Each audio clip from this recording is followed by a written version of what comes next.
Hey, what is going on, everyone? Well, I'm so glad you have took your time to spend with me right here today. I am your co-host for the MRB Wrestling Review Show, Mike Bickrock Wilson, and we just saw Friday Night SmackDown. The show kicked off with The Miz TV and The Miz's guests were Team Hell No, Daniel Bryan and Kane, and the Viper, the Apex Predator, Randy Orton. And what I liked about that segment is that the main focal point, was Daniel Bryan, and what came out of that was that it made Daniel Bryan look like the centerpiece throughout that very first segment. When Randy Orton gave his speech to Bryan, and so did Kane, both of them talking to Daniel Bryan. And shortly after, as words were exchanged, as it got, as the tension was building, it exploded, of course, which is predictable when you're on a talk show, right? When, Jerry Springer or Maury, I'm your father. And what I liked about that was that Kane walked out of the ring from Daniel Bryan, and we kind of seen the split of Team Hell No, so to speak.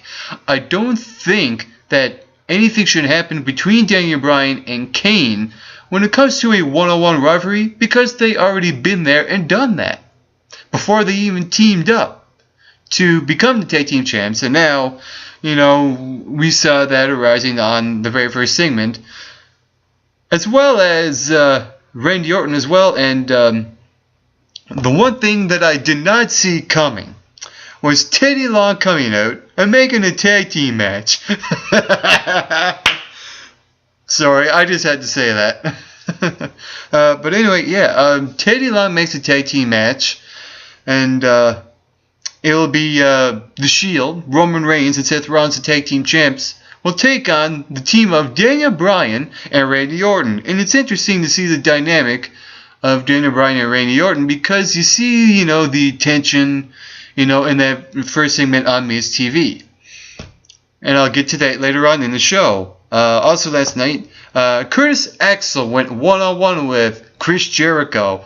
And the little things I really like Chris Jericho going up to the camera and saying, "Come on, baby!"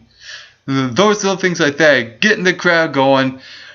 Watching it at home was really interesting. Usually Chris Jericho likes to pump up the crowd when the crowd's in the audience. And of course he'll always do that. And so you hardly see Chris Jericho do those things, like actually going up to the camera. The last time I actually saw Chris Jericho do that was when he came back on January 2nd trolling the audience, and he went up to the camera and said, "Come on, baby!" So it's nice that he actually brought that back just for that one match. To get the crowd going, whoever's watching at home. I was really excited about this match. I was questioning why they're having this match now as opposed to, say, Payback, because, with the whole situation with CM Punk, planting the seeds that he may show up to wrestle or not. I don't think he will, but I like the idea now that this rivalry might form with Chris Jericho and Curtis Axel, because he needs a legitimate win. And speaking of, another tainted victory due to Paul Heyman trying to get Jericho to look at the Titantron to CM Punk's Titantron and entrance music. And, just to throw him off for Curtis Axel to get the roll up for the pin. Even though it's a win, it's still a tainted victory. Something out of defeating John Cena via countout and Triple H as well. So I really don't. He just needs a legitimate win who's not Sin Cara. And I think hopefully at Payback, hopefully they'll rewrite this wrong. And for Curtis Axel, I think that was the wrong way to go, because really all this is about is Paul Heyman creating a new character for himself. It's still about Paul Heyman, and it's not really about Curtis Axel. So really, Curtis Axel is acting like this secondary superstar when it comes to Paul Heyman, because Paul Heyman wants to create Curtis Axel. So that's the thing that really fell flat during that match, was that tainted victory.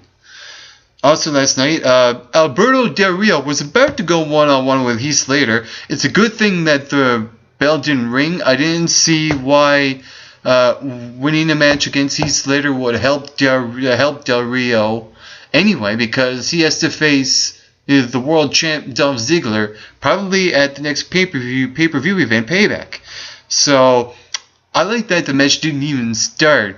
So it was basically 2-on-3, and a really good thing that came out of that was Ricardo Rodriguez going up the top rope and landing on 3MB. Absolutely brilliant. Man, he's a superstar at heart, really. I don't know if this will be a future tag team for the tag team championships. I really don't know. I don't think they should be. I like the little things that when Ricardo gets his moments, he'll deliver. Those little things like that. That's what I enjoy. I don't think they should be a tag team, but when it came to things like that, I could see a 2-on-3 handicap match coming up in the near future, maybe on Raw or SmackDown, against 3MB. So, just situations like that would be good for Ricardo, but not as a tag team competitor with Del Rio, in my opinion. Also last night, Ryback went one-on-one with the Big Red Monster Kane. And wow, this was actually a good finish to a match. You saw Ryback's strength, excellent, pressing up Kane, and that's not easy. He's a 7'3" 300-pounder. And then later on, powerbombing Kane through a table. And what was interesting about that match is that there were two things going on. One, Ryback was hell-bent on putting through his past opponents through tables because of this 2-on-3 falls match coming up, where there's a tables match involved. So I like that little idea. And also, Kane was upset over Daniel Bryan and walking out on him. So I like that they added that aspect to the story in this match. So it had a little interest, but it wasn't much. There was a little interest. I liked it. The only thing that actually came out of that was Ryback, getting the upper hand, going into Payback in the 2-out-of-3 falls match against John Cena. I'm going to say this. I said it once. I'm going to say it again until it registers to the WWE upper guys or whatever. Just make it an ambulance match. Not a 2-out-of-3 falls match, please. And after that match, just end it, please. This is going on way too long. Okay, moving on. Damien Sandow. Again, another funny segment from Damien Sandow. He is just simply entertaining. He is fun to watch. And what it was Damien Sandow in the ring with a computer playing a game of chess. And he called the computer Deep Blue. Of all things, he's the intellectual savior of the masses, and he calls the computer Deep Blue. Those little things in those comedy bits he does are just absolutely brilliant. And it's so not him, but it is so him in the same time.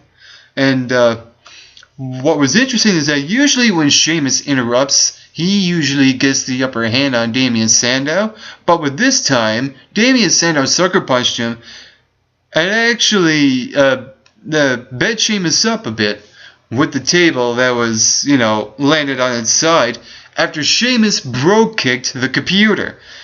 Again, excellent delivery, excellent promo, excellent finish. Good way to have that comedy relief on Friday Night SmackDown. It was absolutely amazing. Absolutely loved it. I'd like to see this one-on-one match at Payback. Man, this is only one of the few matches, minor matches, I would actually look forward to in a pay-per-view event. And it's not just the main event matches that are important, even though they are very important. The minor matches, such as Damien Sandow and Sheamus, actually matter to a pay-per-view to actually build, because the more matches on a pay-per-view, like 7 or 8, that's perfect. Anything more than that, no. Anything less than that, no. 7 or 8 matches, excellent for a pay-per-view. I think Damien Sandow versus Sheamus, I think, will happen at pay-per-view. And speaking of matches at Payback, one will happen. A triple threat match for the Intercontinental Championship. Yes! That's all I gotta say. It will be Wade Barrett defending the title against The Miz and Fandango.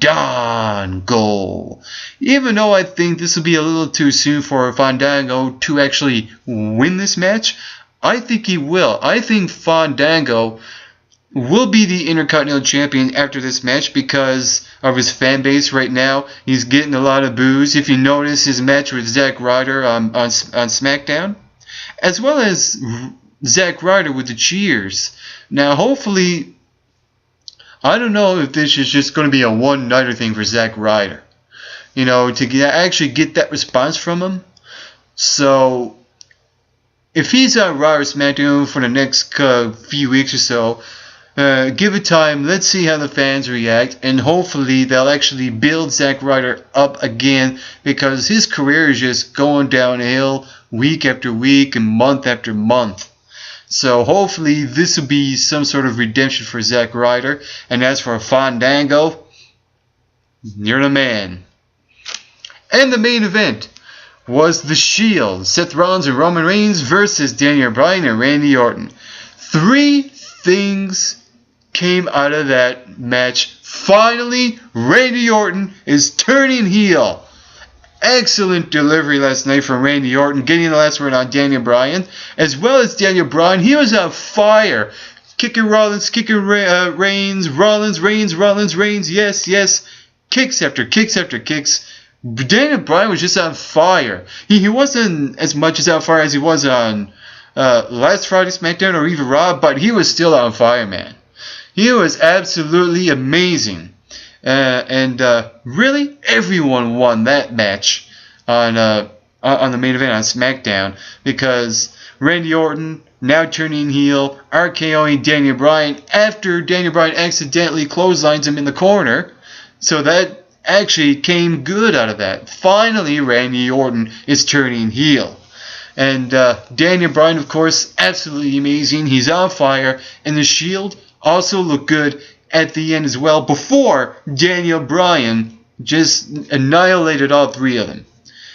And that was my review of Friday Night SmackDown. I'm your co-host for the MRB Wrestling Review Show, Mike McRock Wilson. And to all your viewers watching this installment of the MRB Wrestling Review Show, get plenty of rest and always do your best.